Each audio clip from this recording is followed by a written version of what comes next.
My name is Ongeziwe Badli. I'm from Lulibo Projects, that is based in the Western Cape, but we work both in the Western Cape and the Eastern Cape. Lulibo Projects works with women and young girls. We assist with issues faced by both women and young girls, and currently it's, of course, gender-based violence.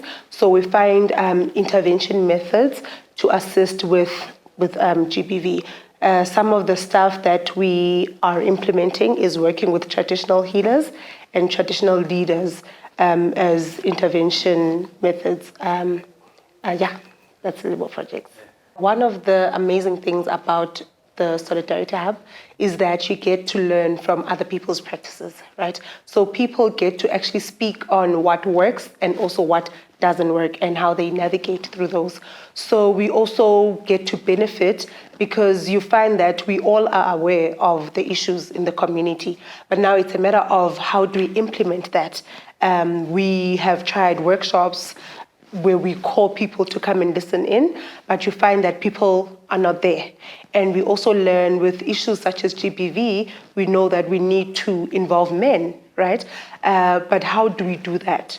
So the Solidarity Hub has allowed us the opportunity to learn on how people do that. We have organizations such as Ukwaka Inzodza that works with men, so we get to learn how they navigate through that space, and we can also then implement such strategies. Also learning on how to meet the community where they are, right? Instead of calling them to our own spaces and talking about all of these issues, rather go into the community. So those are some of the things that we are learning and how you actually do that. Communities are not the same. So also, as much as you learn from these organizations, but you take that and you try and find a way of making it work in your own community that is different from theirs.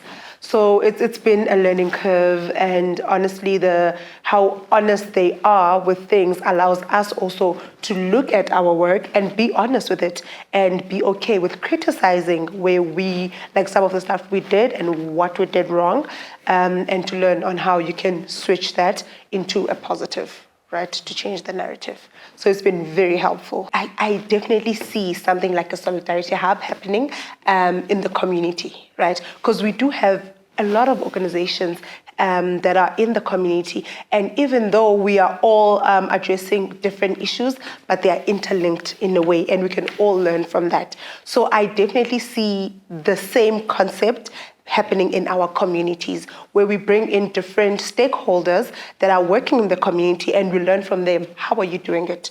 Okay, you are dealing with HIV and HIV advocacy. How are you drawing in people? How are you sharing the information? How is it that people come and listen? So we could learn from each other the same way that the Solidarity Hub does it, where people come in, reflect, and they see, okay, this is what we did right, this is what we did wrong, this is how we can learn from that. So I definitely see something like this happening in our communities, where we just come together as civil society organizations, as faith-based organizations, traditional leaders, traditional healers, where we talk now on a community level. Okay, this is what's happening in our community. What can we do from our different spaces, right? So on a community level, that's what I see. Definitely, it would be great to have something like a Solidarity Hub in our communities.